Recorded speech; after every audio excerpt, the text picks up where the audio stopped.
안녕하세요. 최성호입니다. 슬램 위드 성호 시작하도록 하겠습니다. 이번 강의는 비선형 최적화입니다. 비선형 최적화, 주로 컨벡스 최적화에 대해 다룰 건데, 슬램 아니어도 많은 공학적 문제에서 이를 사용할 수 있습니다. 시작하도록 하겠습니다. 먼저 비선형 최적화란 무엇일까요? 일단 비선형 최적화는 슬램에서 슬램에서 칼만 필터와 함께 상태 추정에 사용되곤 합니다. 책에서는 상태 추정과 함께 약간은 조금 상태 추정을 좀 다루지만 저는 이번 강의에서 그보다는 그냥 이 기법에 대한 내용만 다루도록 하겠습니다. 상태 추정은 나중에 한 번에 다루도록 할게요. 최적화는 일반적으로 그냥 그럴싸한 답을 찾는 거라고 볼 수 있습니다. 예를 들어 어, 우리가 라인을 그리려 할 때 일반적으로 파라미터가 두 개 필요합니다.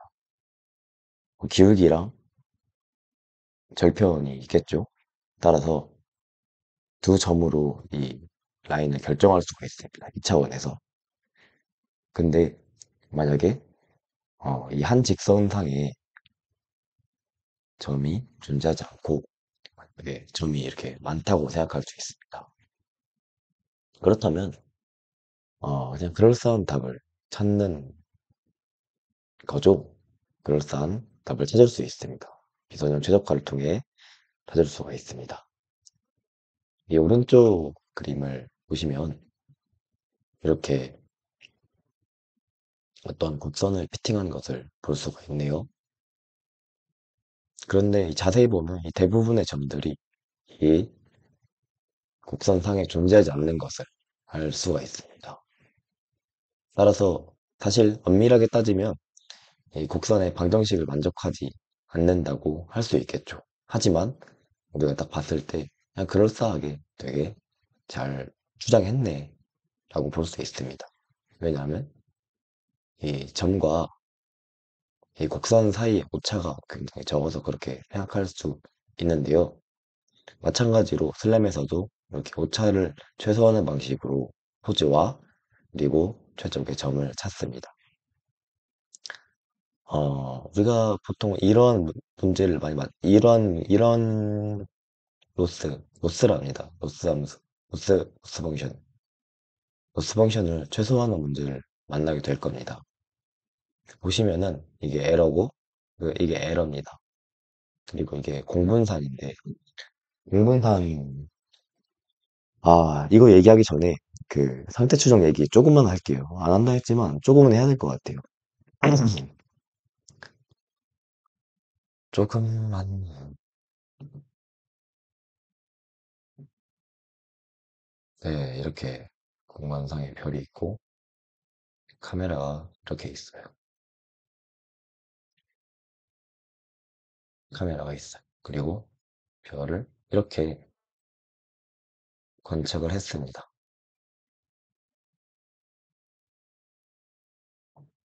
하지만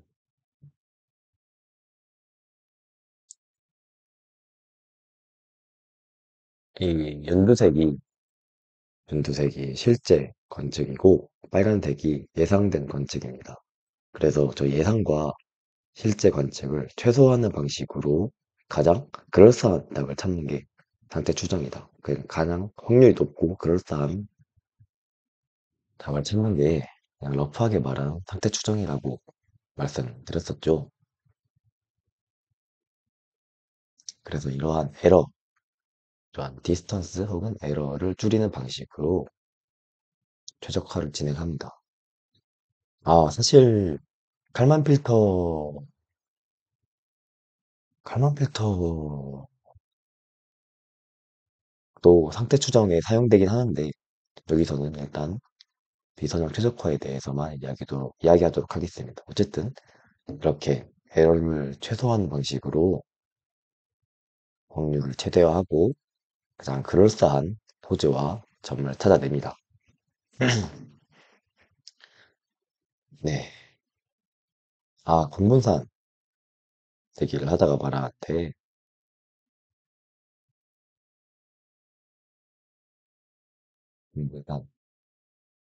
공분산, 분산은 배웠죠? 이거 리딩 때도 했는데 분산이 뭡니까? 그러니까 얼마나 떨어졌냐 이 정도를 말합니다. 얼마나 떨어졌냐.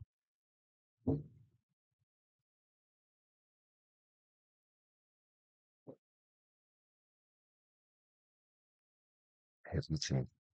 그런데 어, 편차의 제곱으로 정의가 되죠. 예를 들어 편차 혹은 스테이트 및 관측이 미터 단위라 칩시다. 미터. 그러면 분산은 미터 제곱 단위입니다. 왜냐하면 그 정의 자체가 편차의 제곱의 합으로 정의가 되었으니까 이렇습니다. 그죠? 그런데 이 공분산은 하나의 단위, 단위라고 볼 수가 있어요. 단위. 왜냐하면 우리가 남자 평균 키가 173이라 하나요? 그런데 그런데 어떤 사람은 키가 175예요. 2cm 더 크죠? 내 남자 평균 체중이 70이라 합시다. 근데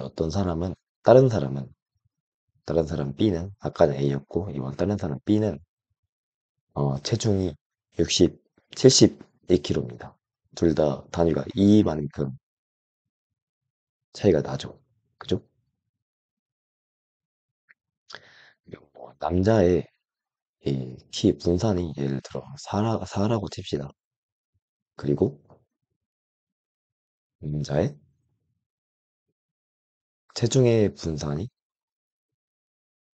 1이라고 쳐요.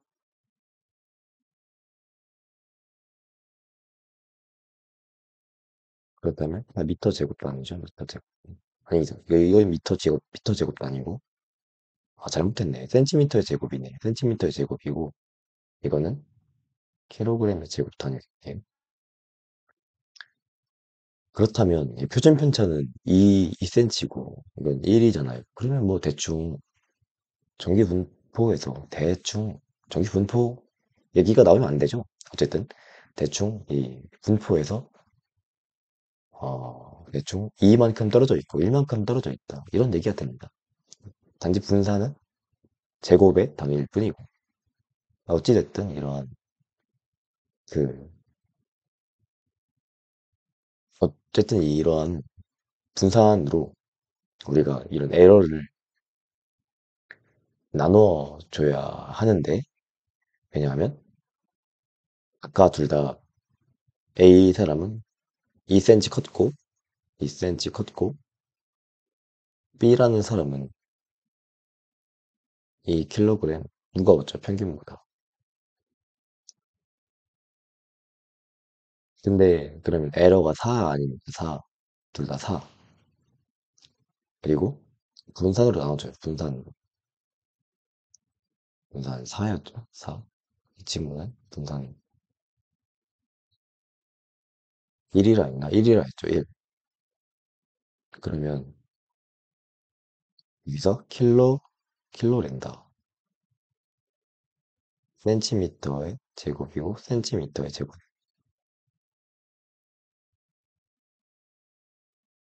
어이, 되게 엉망이네. 이거 자꾸 튀네요, 이거. 왜 그럴까? 다시 작성할게요.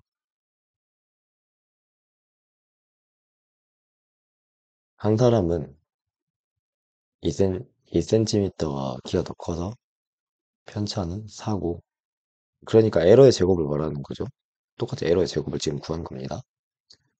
4cm 제곱, 4kg 제곱. 분산이 각각 4랑 1이었으니까 나눠줘요, 이걸. 센티미터 제곱 4가 아니라 1kg 제곱. 근데 저희 뭐 화학 시간에도 했고 물리 시간에도 했죠. 단위가 다 캔슬 됩니다. 그럼 이렇게만 남아요. 4 그리고 이거는 뭐죠? 1이 4인가? 아니다, 아니다. 나누기도 못하네. 1이고 4죠. 예, 보시면은 어쨌든 결과가 1이랑 4로 남잖아요. 근데 여기서 그래서 결국 하고 싶은 말은 결국 이렇게 둘 다 2만큼 차이가 났지만 이렇게 분산으로 나눠서 정규화를 한다면 결국에 그거죠. 나눠서 정규화를 한다면 그 비교를 할 수가 있겠죠. 왜냐하면 단위가 결국 같아지니까. 이거를 말라노비스 거리라 합니다. A 사람은 그 평균에 대해 말라노비스 거리가 1만큼 떨어져 있고 B라는 사람은 말라노비스 거리가 4만큼 떨어져 있습니다. 그러니까 이제 화폐 단위가 딱딱 맞는 거죠. 그러니까 한국 돈 1,000원이랑 미국 돈 1,000달러랑 다르듯이 이걸 정규화를 시켜준 거죠. 예를 들어 환율이 1,000원이라 치면은 미국 돈 1,000원이 아니다, 아니다. 환율이 1,000원이라 합시다. 그러면 이제서야 비로소 1대1이 된 거죠. 왜냐? 1,000을 1,000으로 나눴으니까. 그죠? 그러면 이제 동등하다라고 비교를 할 수 있겠죠. 음, 네. 어쨌든 이러한 말라노비스로, 말라노비스 거리로 표현을 합니다. 어쨌든, 그래서 이 말라노비스 거리를 최소화하는 형태가 저희의 목적입니다. 네, 그렇습니다. 근데 뭐 이게 사실 관측이 한 종류만 있다면, 관측이 한 종류만 있다면 상관없이 그냥 큰 문제가 없을 수도 있어요. 하지만 관측이 여러 개 섞인다면 여기서 문제가 일어나는 겁니다. 그래서 이렇게 공분산으로 나눠주고 그렇습니다. 어쨌든 주요 요지는 뭐 얘를 최소화한다가 되겠죠. 그리고 최적화는 가장 그럴싸한 답을 찾는 것이고 최적화에 대한 방법을 살펴볼 거예요.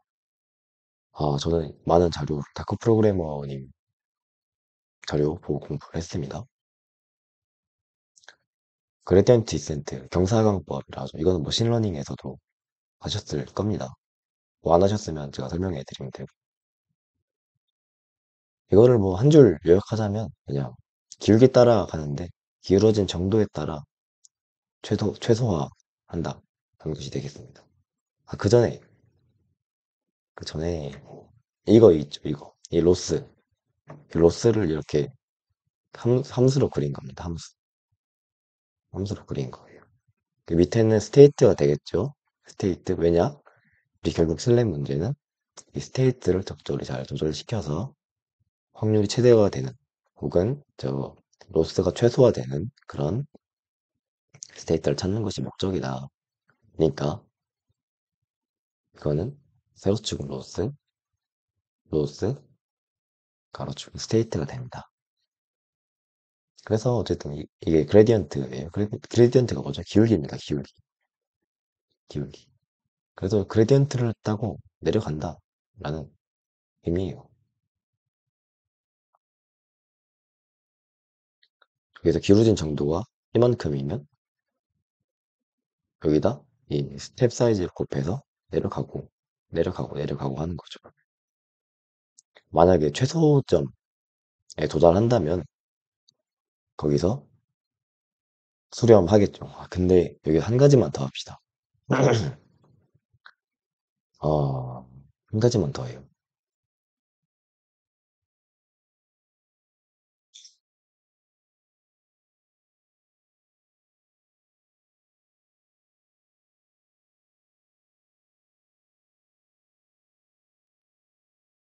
음, 항상 이런 로스가 이렇게 예쁘게 생기지 않을 수가 있어요. 특히, 특히 이거는 조금 새는 얘기지만, 딥러닝, 딥러닝 문제에서 나는데, 그 로스의 평면이 되게 꿀꿀합니다. 근데 슬램은 그나마 좀 되게 이렇게 예쁘게 나온 편이에요. 그런데 그런데 이렇게 막 되게 예쁘게 나온다, 항상 예쁘게 나오지는 않는다는 사실을 기억해 줬으면 합니다. 사실 설령 그게 이렇게 제곱의 항이더라도 예쁘게 나오지 않을 수 있어요. 왜냐? 이 에러가 비선형일 수 있어요. 에러가 비선형일 수 있다. 예를 들어, 저 에러가 선형이라 합시다. 에러가 선형이면은 그냥 제곱이니까 단순히 2창이 나온단 말이에요. 그죠? 하지만 저 에러가 비선형이면 뭐, 로스를 뭐 X제곱이, 2제곱이라 할게요. 2제곱. 이게 뭐, 그냥 뭐 선형이면 이렇게 예쁘게 그 2창으로 나옵니다. 근데 다만 이게 아닐 수 있어요. 선형이 아닐 수 있습니다. 그러면 뭐 이런 식으로도 나올 수 있다 이거죠. 이런 식으로도 뭐 이런 식으로도 나올 수 있다. 꾸불꾸불하게 나올 수 있다 이거죠. 네, 하지만 그럼에도 우리는 이렇게 컨벡스라 하죠. 컨벡스라 가정하고 많은 문제를 풀려고 시도합니다. 네, 그렇습니다. 어쨌든 이 그레디언트 디센트는 이 기울어진 정도를 따라 간다. 근데 방향은 어디? 방향은 최소화된 방향. 이 음수가 그걸 의미합니다. 항상 이렇게 최소화된 방향을 향하게 간다. 이걸 그레디언트 디센트라 해요. 그거는 딥러닝에서도 합니다. 이것의 장점. 올바른 방향으로 항상 향하죠. 단점 뭡니까? 득점에서 속도가 느려져요. 왜냐? 득점으로 도달하면 도달할수록 기울기가 점점 더 만만해지고 기울기 점점 더 0에 가까워지니까 스텝도, 스텝도 0에 가까워진다. 라고 할 수 있어. 근데 한편, 이 기울기가 너무 크면 발산할 수가 있습니다. 이렇게 쭉쭉쭉쭉쭉쭉 갈 수 있다 이 말이에요. 발산할 위험이 있어요. 그리고 스텝 사이즈를 정하기 힘듭니다. 사실 이 로스를 우리가 어떻게 이걸 잘 측정을 하겠습니까? 이거를 네, 그래서 이 스텝 사이즈 리미를 결정하기가 좀 되게 위험하죠. 그래서 이를 개선한 그런 방법들이 뒤에 나오는 겁니다. 첫 번째로 뉴턴 혹은 뉴턴 랩선법에 대해 알려드리도록 할게요. 뉴턴 랩선법은 사실 수치해석 들으신 분들은 알겠지만 최적화보다는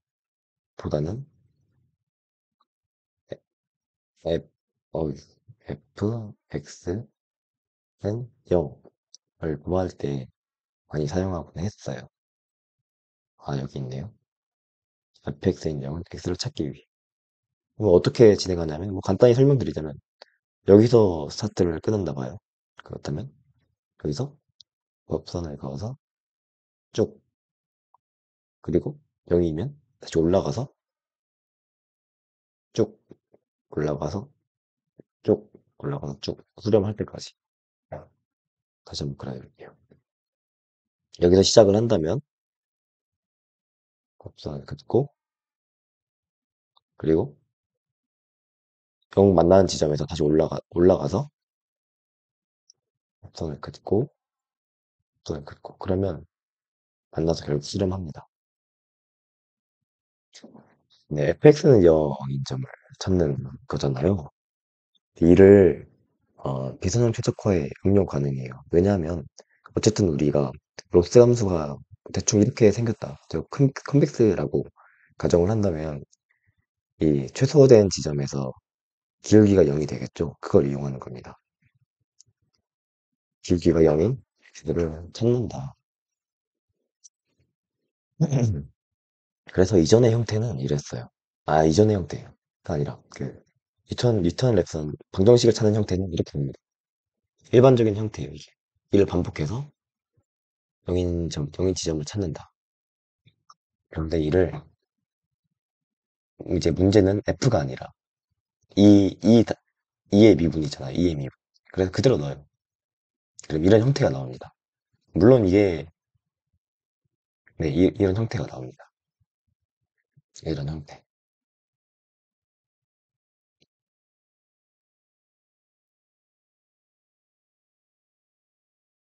네. 이제, 그, 사실, 이거를 최소화하는 거죠. 이 일을. 그럼 이는 이런 형태입니다. 왜냐면, 여기서 F는 2니까, 이거니까, 이, 이거니까. 그죠? 어. 그러면, 사실 이 친구들은 벡터량이지만, 그래도 스칼라처럼 볼 수 있다 치고, 이를 이 형태로 나타내 보도록 할게요. 이 형태로. 그렇다면, 그, 이런 형태가 됩니다. 왜냐면, 그 미분 법칙 때문에 얘를 미분하면,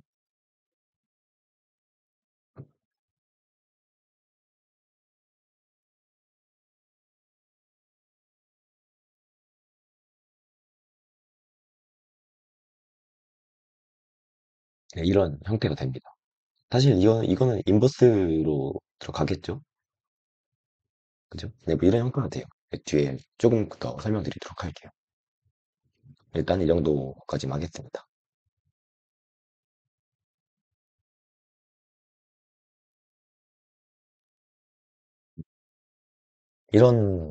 이거를 최소화하는 게 저기죠. 아, 자꾸 노테이션이 바뀌어서 죄송스럽지만 이해해 주시길 바랍니다. 이 F가 2라고 보시면 돼요. 세븐 F가 2를 만족하는 X를 구해야 한다.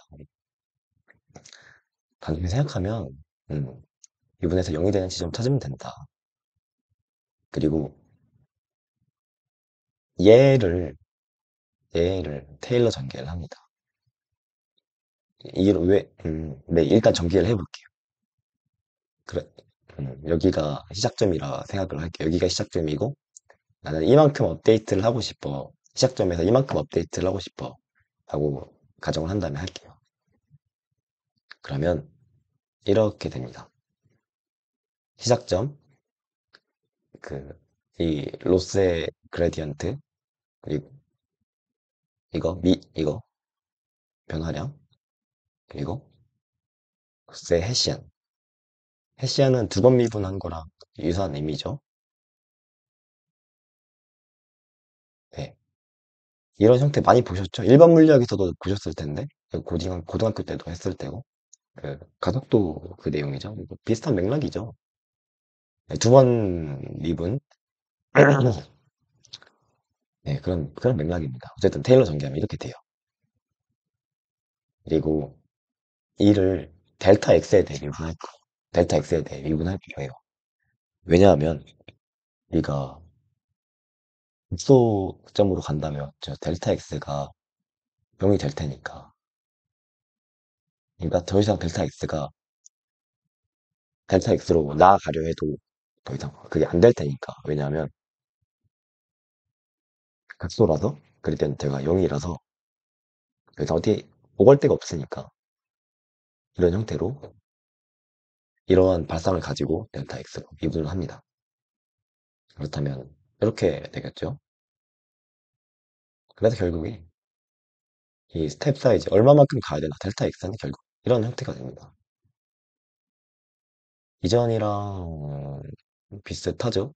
이게 스텝 사이즈, 이게 스텝 사이즈, 이게 스텝 사이즈. 근데 뭐 비슷하죠? 미분이 위에 있고 두 번 미분이 아래에 있으니까. 그죠? 행렬 형태로 나타나면 이런 형태가 되겠습니다.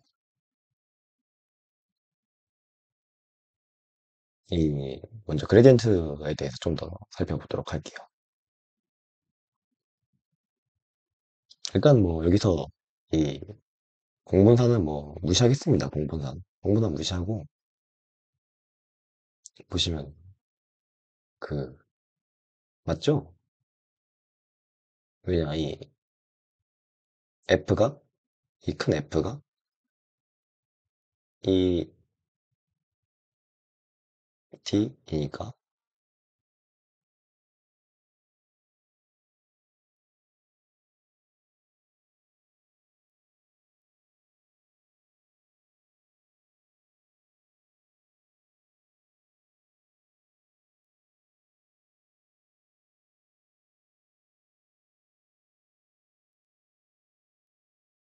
아 맞죠. 이거 맞죠? 왜냐하면 그 뭐 2분의 1? 뭐 2의 제곱 유사한 거니까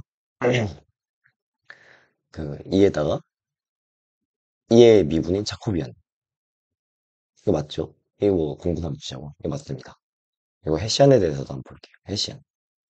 헤시안에 대해서는 얘를 한 번 더 미분한 거라 볼 수 있으니까 음,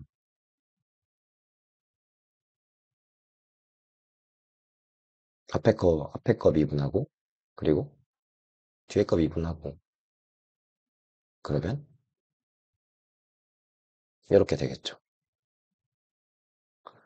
그렇다면 결국에 이게 인버스 혹은 분모로 가고 이게 분자로 간다는 얘기가 되겠네요. 그렇다면 1번으로 다시 돌아가서 뭐 이런 형태의 꼴이 된다 라고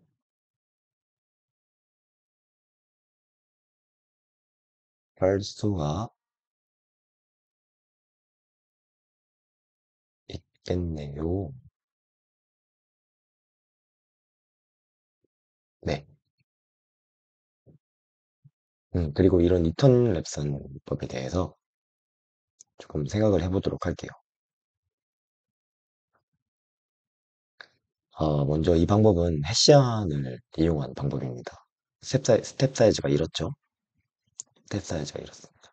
헤시안을 이용하는 방식입니다. 그래서 헤시안이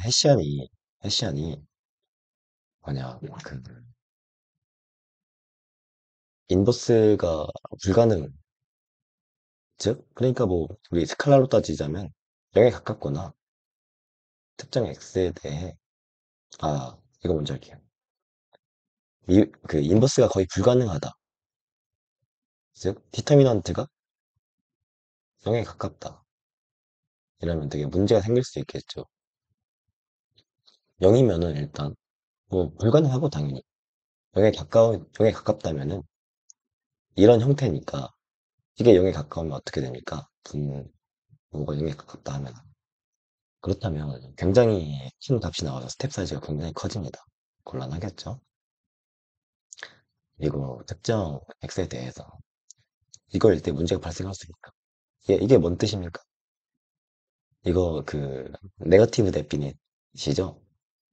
네거티브 데피닛이면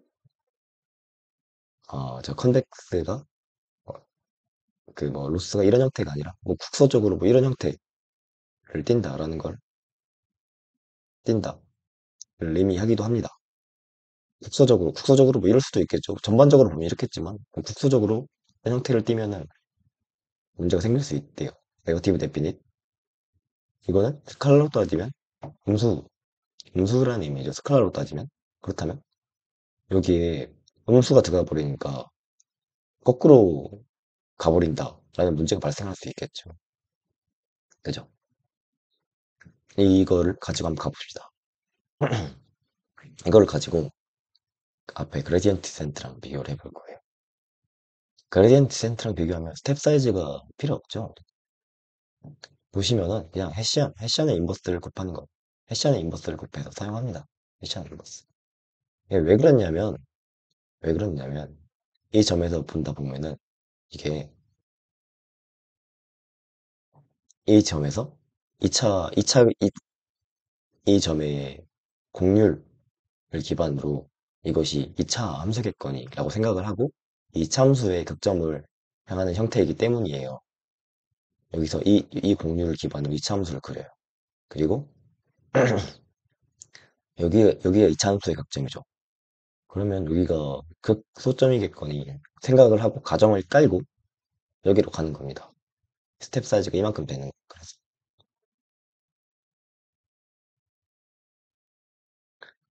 그래서 스텝 사이즈가 굳이 필요가 없죠.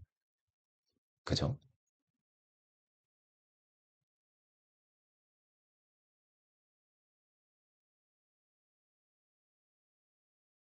그리고 네, 그렇습니다. 그리고 극점에서는 조금 덜 느려집니다. 왜냐하면 결국 이 0으로 수렴하고 그렇지는 않기 때문에 어쨌든 이 이차함수로 근사하고 그의 극점으로 가는 거기 때문에 그레디언트 디센트보다 극점에서 느려지지가 않았습니다. 하지만 단점도 있어요. 일단 해시안을 연산하기 힘들죠. 또 해시안의 인버스도 계산해야 됩니다. 해시안 계산하기 복잡합니다. 보시면 이렇게 돼 있는데 계산하기 좀 까다스럽죠. 그리고 변곡점과 그 근방의 불안정. 변곡점이라면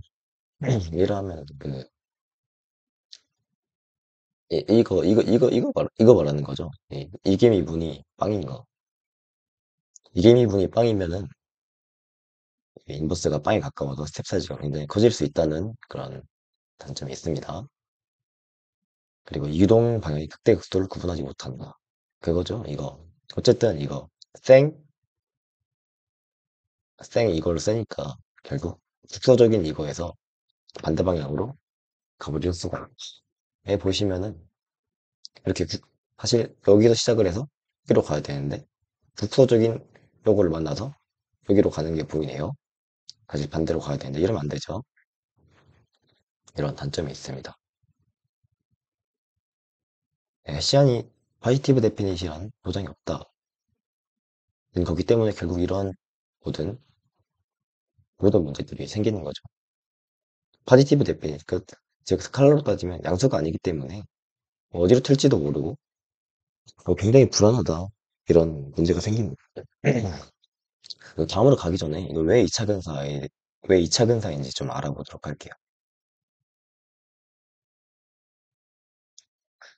그 원래식을 본다면 이래요. 이 원래의 모습을 보면은 여기 시작에서 이 0을 찾으려는 이 함수가 있잖아요. 0을 찾으려는 함수. 이 0을 찾으려는 함수. 얘가 1차 함수라고 가정을 하고 여기서 1차를 갖는 겁니다. 만약 여기서 이 기울기가 이런데 만약 내가 해를 찾으려는 함수가 1차 함수라면 여기서 0이 되겠지? 라는 가정을 깔고 그냥 가는 겁니다. 여기 가선 마찬가지로 또 이 기울기를 바탕으로 가는 거고 기울기를 바탕으로 가는 거 똑같습니다. 그래서 똑같이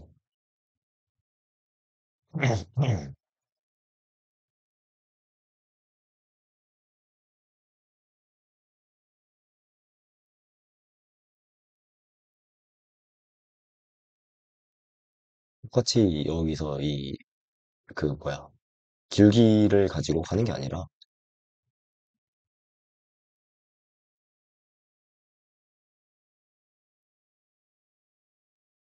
하나 더 그거 더 늘어나서 한 단계 더 늘어나서 이차함수라고 근사를 하는 겁니다. 그냥 우리는 결국 fx는 0을 찾는 것이 아니라 f-x는 0을 찾는 것이기 때문에 그래서 1차를 근사하지 않고 2차를 근사해서 들어갑니다. 2차를 근사해서 이 극점으로 가자. 내가 대충 이 근방을 보니까 얘 특징을 보니까 얘 해시장을 보니까 얘는 한 이 정도 되는 이차함수 같아. 이차함수라는 가정을 깔고 가자. 라는 게 뉴턴 레슨법입니다. 다음에 가우스 뉴턴 법으로 넘어갈게요. 가우스 뉴턴. 가우스 뉴턴 이런 꼴인데 스칼라로 따지자면 스칼라 비슷하게 따지자면 이런 꼴입니다. 이전이랑 뭔 차이가 있죠? 이전이랑은 얘가 없습니다. 얘가 없어요. 해시안, 그래서 뭐 해시안을 자코비안 트랜스포즈 자코비안으로 근사한 그런 방법. 이거죠. 자코비안 트랜스포즈 자코비안. 일단 접근 방식이 두 가지가 있는데 일단 첫 번째부터 살펴보도록 할게요. 어, 얘를 최소화할 수가 있겠죠. 어쨌든 이 친구는 그거죠. 그 테일러 1차죠. 1차를 제곱을 해서 이런 방식으로 스텝 사이즈를 한번 결정해 보자 라고 할 수가 있어요. 이런 방식으로 스텝 사이즈를 결정해 볼 겁니다. 그래서 뭐 이것도 뭐 델타 X로 미분합니다. 델타 X 미분을 해요. 아 잠시만요. 아 이거에 대해 조금만 더 보충 설명할게요. 만약 이 로스가 만약 이 로스가 이제 그냥 이 창이었다면 한 방에 가겠죠. 여기서 그냥 한 방에 가겠죠. 이 초기값이 주어지면 얘가 이 근방 정보를 보고 이 창 근사하는 거니까 한 방에 갑니다. 여기서 만약 이 주어진 찾으려는 방정식이 1차 함수라면 바로 해를 찾듯이 얘도 만약에 로스가 정확히 2차라면 정확히 이런 2차항이라면 그대로 극점에 도달합니다. 하지만 에러가 비선형이기 때문에 한 방에 도달하지 못해요. 어쨌든 다시 가우스 뉴턴으로 돌아와서 이런 형태를 그 델타 X에 대해 미분해 보도록 하겠습니다.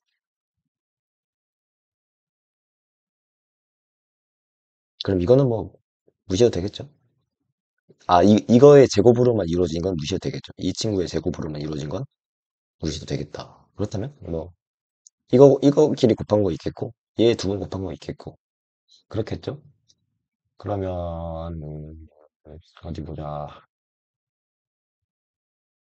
이거는 그거겠네요. 이거 하나하나씩 하는 거. 이 친구 두 번 곱한 거는 이 친구가 되겠고 맞죠? 해서 뭐 이거는 이미 미분한 결과고 그죠? 그렇다면 뭐 델타 X는 이렇게 할 수 있겠다.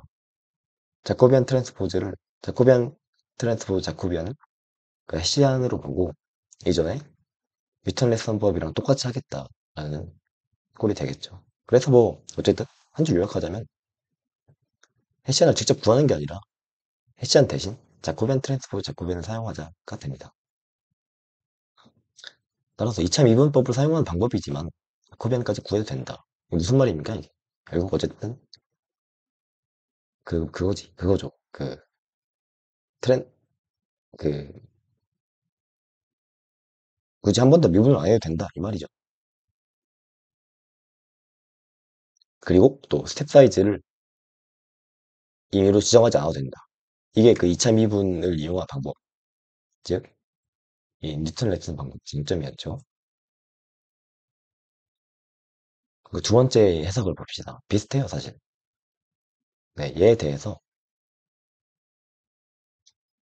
이걸 구합니다. 뭐 이렇게 되겠죠. 이렇게 되고, 그렇다면 코스트, 다시 얘에 대해 스텝 사이즈를 결정할 거예요. 2차 근사죠, 이거 2차. 아까 했던 그 폼이랑 비슷하죠.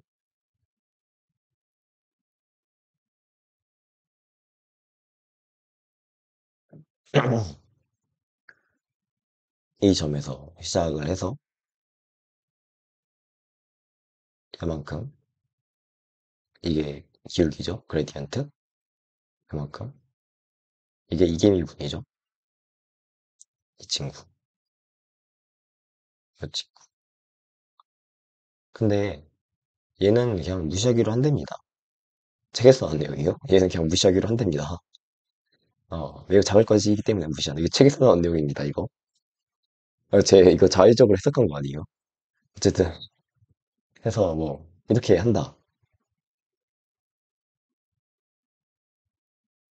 그렇다면 여기서 다시 이거 델타 x를 미분하면은 이렇게 된다. 똑같죠? 그냥 자코비안 트랜스포즈 자코비안. 그, 이거랑 똑같습니다.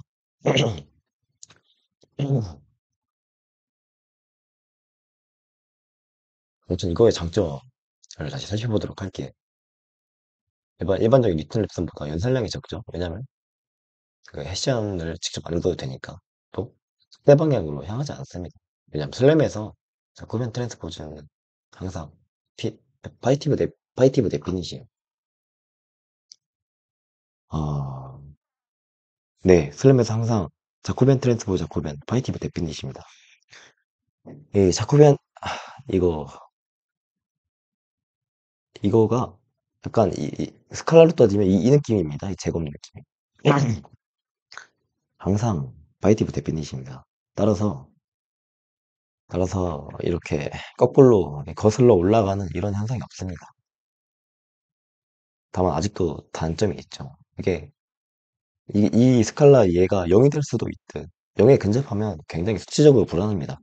0에 근접하면 여전히 스텝 사이즈가 확확 날뛸 수 있겠죠.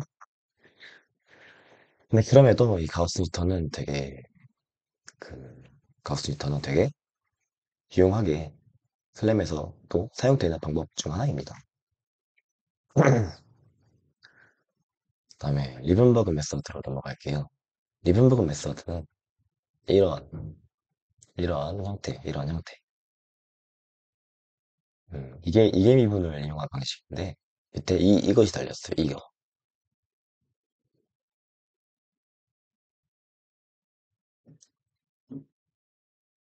행렬의 대각성분에 뮤를 추가한다는데 행렬의 대각성 뮤를 추가. 사실 뭐 이게 되겠죠. 근데 행렬의 대각성분은 어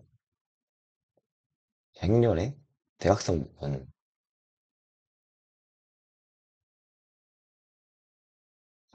이 각각의 크기를 어느 정도 대변합니다. 각각의 크기를 나타내요. 크기를. 그래서 이 뮤를 추가하여 댐핑합니다. 그러니까 만약에 이게 너무 작아도 만약 이게 너무 작아서 이 사실 가우스 리턴이라면 인버스 했을 때 되게 불안정했겠지만 이 댐핑을 넣는 거죠. 너무 확확 변하지 말게 넣는다 이런 의미예요. 그래서 만약 뮤가 직권 없다면 가우스 리턴이랑 똑같죠. 근데 하지만 뮤가 굉장히 커요. 이 친구가 굉장히 커서 이 친구 거의 무시해버릴 수 있을 정도 된다. 그러면은 뭐 사실 이게 적절히 그 스텝 사이즈를 정해준 그레디언트 디센트랑 비슷하죠. 그래서 그레디언트 디센트랑 가우스 힉턴이랑 적절히 섞었다라고 보시면 됩니다. 둘의 장점은 적절히 섞었다 이렇게 보시면 돼요. 음,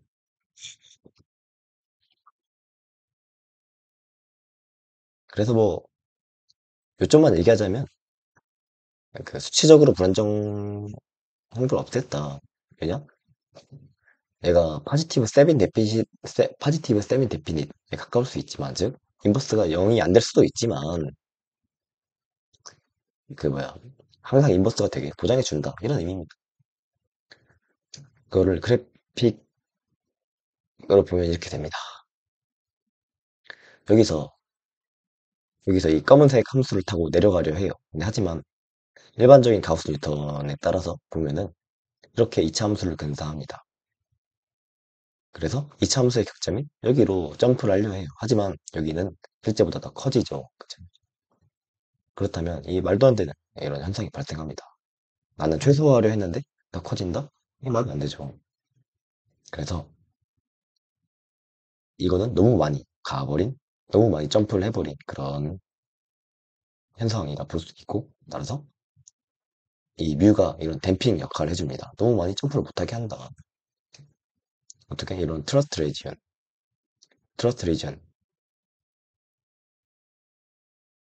둬서 최대 아무리 너가 많이 점프를 해봐 이만큼밖에 못 가. 라고 이 제동을 걸어버리는 거죠. 네. 그래서 뭐 얘가 이게 미분이 아무리 작아도 뮤 때문에 움직일 수 있는 상황이 존재한다. 그리고 이 매 스텝마다 이 뮤를 조절할 수 있어요. 뮤를 조절할 수 있어요. 만약에 이렇게 저렇게 발산하면은 뮤를 트러트리전을 줄여야겠죠. 그러면 뮤를 증가시킵니다. 즉 이렇게 이 친구를 믿어버렸으니까 그러면 가우스 뉴턴 대신 그레디엔트 디센트가 좀 더 비슷하게 가자. 반대로 되게 잘 했네. 되게 잘 줄어들었네. 되게 잘 감소했네 하면은 뮤를 감소시킵니다. 혹은 이차함수 금사도에 따라 뮤를 조절할 수가 있어요. 그러니까 뮤를 조절하는 다른 방법이죠. 여러 리븐버그 메소드 여러 바리에이션입니다. 어쨌든 저 초기 지점에서 나는 이 로스가 아마 내 생각에 이차함수 같아 라고 한 거니까 이 이차함수를 얼마나 잘 근사했느냐에 따라서 뮤를 조절할 수가 있어요. 잘 조절했다면 뮤를 감소시키고 그렇지 않다면 뮤를 증가시킵니다.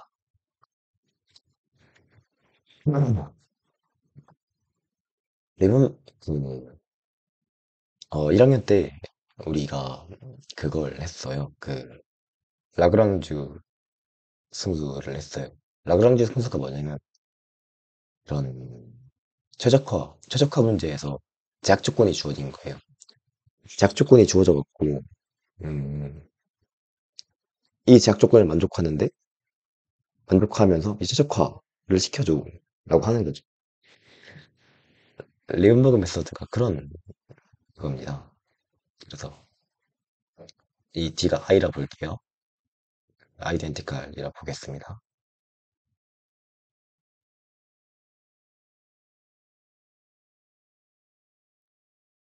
어, 이 스테이트의 변화량이 미보다 작아야 된다. 근데 잎의 뷰랑은 달라요. 그냥 어떠한 상수보다 작아야 된다. 그러니까 스테이트 변화량의 제곱이 어떠한 상수보다 작아야 된다라는 제약하에 이 비선형 최적화 이거를 수행하는 거랑 같습니다. 얘를 가지고 라그랑 점수를 구성하면 이렇게 됩니다. 얘 그리고 제약 조건 얘가 라그랑주 멀티플라이어죠. 그래서 결론적으로 먼저 말씀드리자면 이 람다가 이렇게 내려옵니다. 결론적으로 말씀드리자면 이렇고 어쨌든 이 일을 해석해 보자면 이 뮤란 어,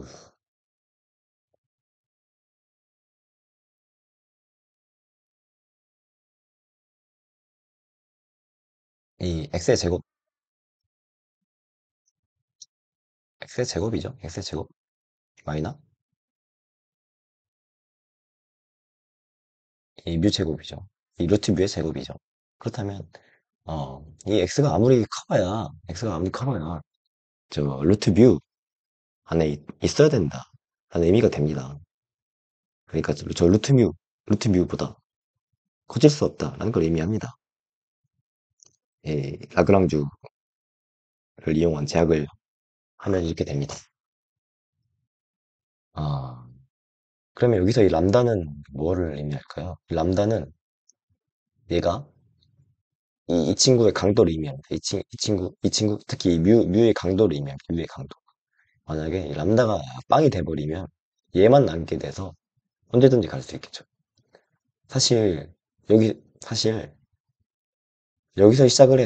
여기서 시작을 해서 업데이트를 하려 해요. 근데 사실, 가스 뉴턴대로 갔다면, 사실, 여기로 갔어야 됩니다. 여기로 갔어야 돼요. 하지만, 우리 리븐버그의 제약 때문에 아무리 커봐야 이만큼밖에 못 간다. 그래서, 요만큼만 점프를 해요. 요만큼만. 여기만큼만 점프를 해요. 그리고, 이 구의 반지 이름은 루티표가 되겠죠. 그리고, 저 람다가 결국, 저 점프하는 영역을 지정해주는 역할을 합니다. 람다랑 뮤랑 관련이 있어.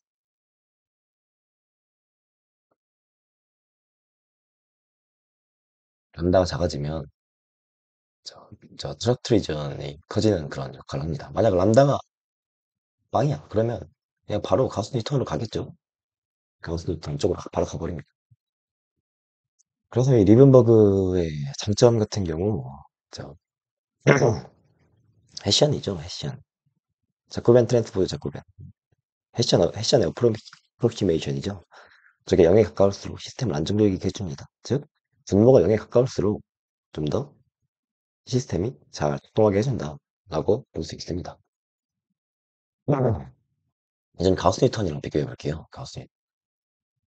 인버스가 보장이 되죠, 일단. 인버스가 무조건 됩니다. 근데 단점? 수렴 속도가 늦어요. 가우스 뉴턴 뭐 이만큼 갈 때 조금밖에 못 갑니다. 왜냐 그 트러스트 리전 때문에 그리 많이 못 가요. 그래서 안정적이긴 하지만 얼마 느리다. 최저가 속도가 느리다 이런 단점이 있습니다. 그다음에 리ben버그 말콜 메서드를 알아보도록 할게요. 이런 형태예요. 이런 형태. 앞에랑 뭐가 달라졌냐 하면 이게 붙었어요. 이게 그 앞에서 그 다이아고널 행렬의 다이아고널 성분은 뭐라고 했죠? 크기 성분을 의미한다 했습니다.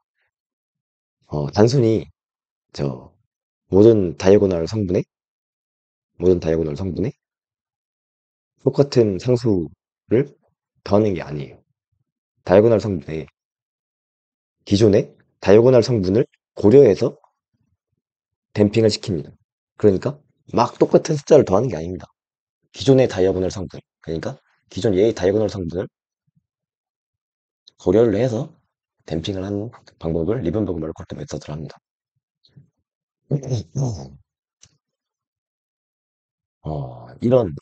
이제 이런 제약 조건이지, 이런 제약 조건. 그 국가는 이 D가 I였죠. 그래서 다 같단 말이에요. 이 델타, 이, 이 델타 X가 그냥 이 루트 뮤보다 작았어야 됐어요. 하지만 이 다이아고널 성분, 즉, 기존의 그 크기 성분 때문에 원이 아닙니다. 원이 아니라 이런 타원 형태가 돼요. 타원 형태. 타원 형태가 돼요. 이런 타원 형태가 돼서, 이거를 인버스해서 옮겨줘도 풉니다. 네, 여기서 해시아는 그거죠. 자코벤 트랜스포즈 자코벤. 근사한 거죠.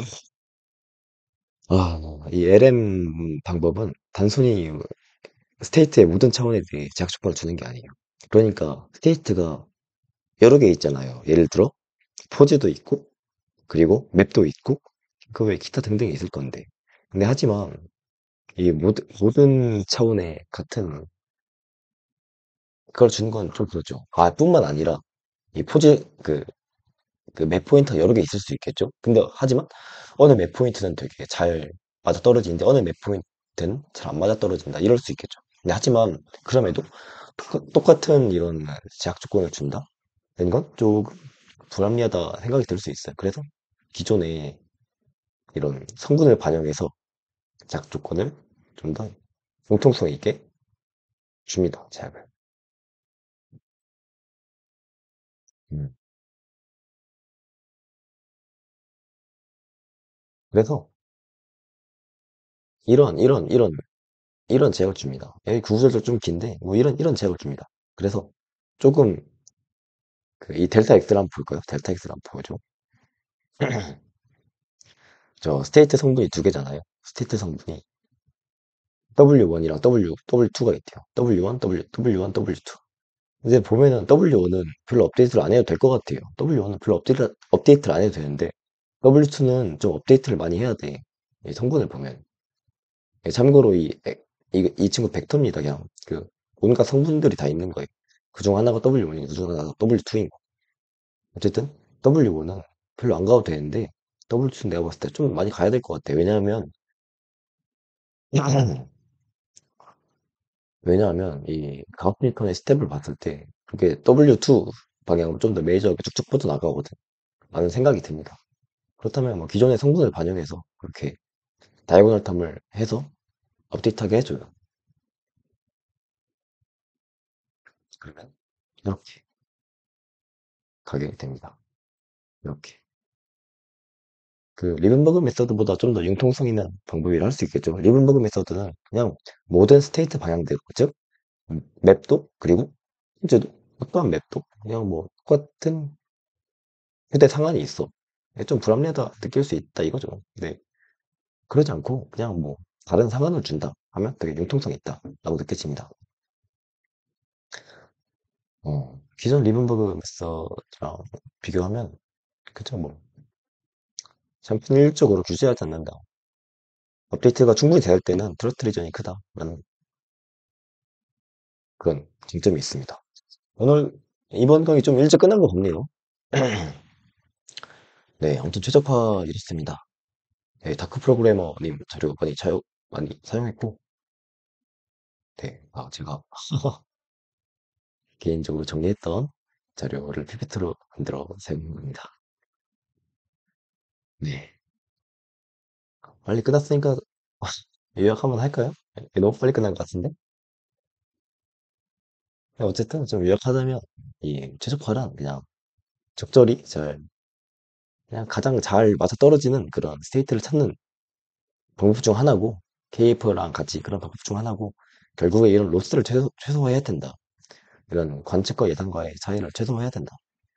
가 되겠습니다.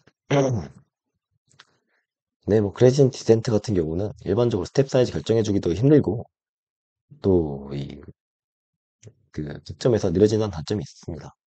아, 하나 더 알고 넘어가야 될 점. 그 에러는 비선형이다. 에러가 비선형입니다. 에러가 비선형이에요.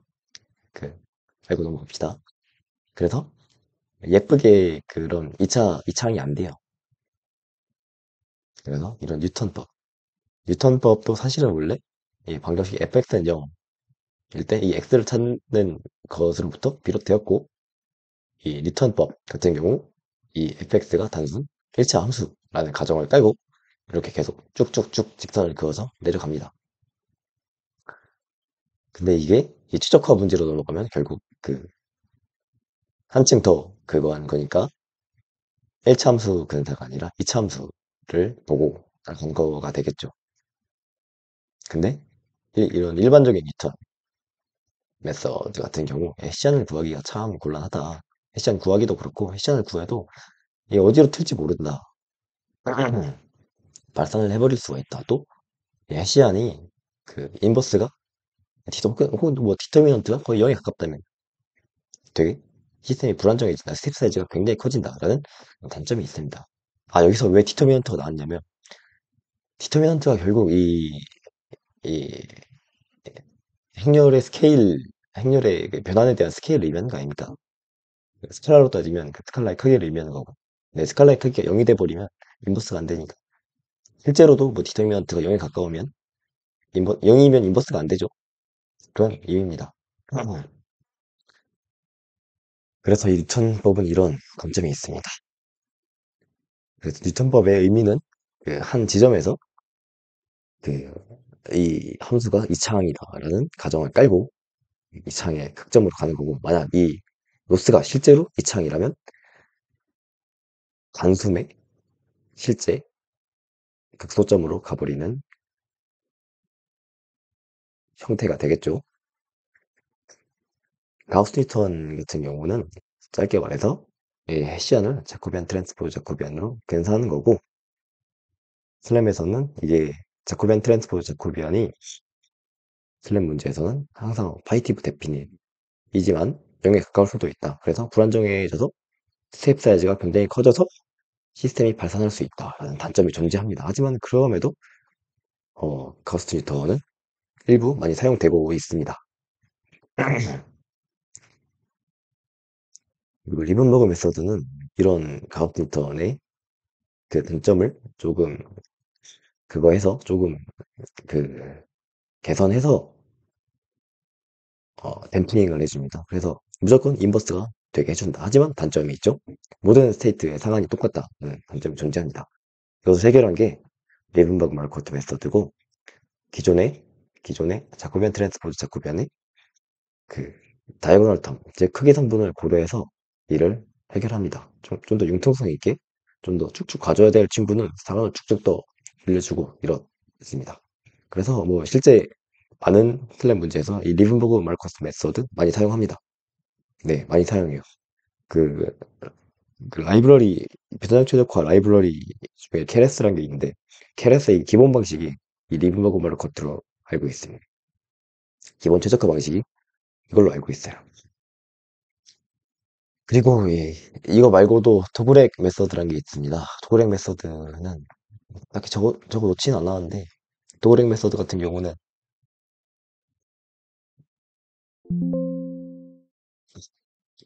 방금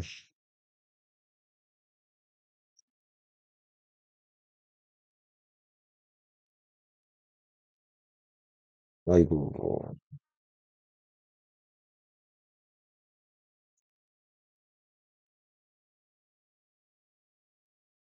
네, 도그렉 메서드 같은 경우 뭐야? 어,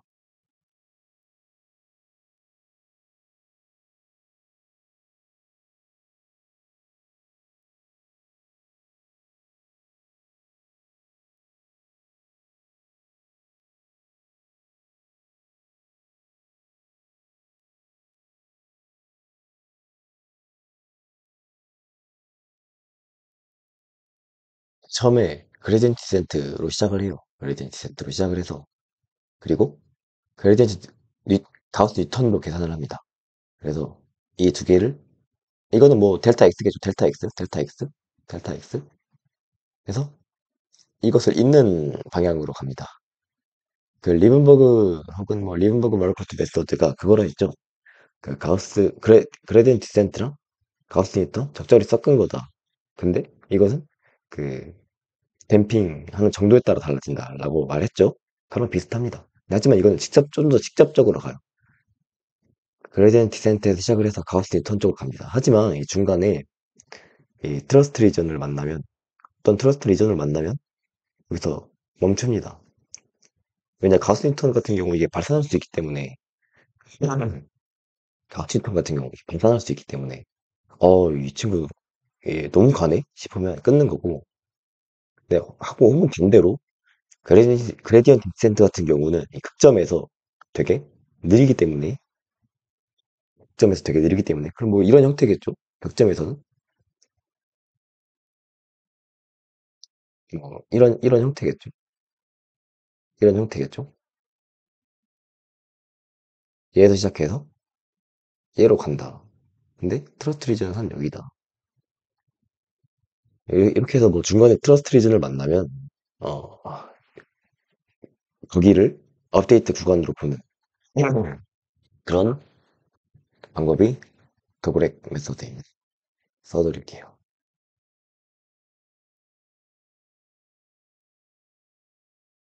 아, G입니다, G. 네, 오늘은 여기까지 하겠습니다.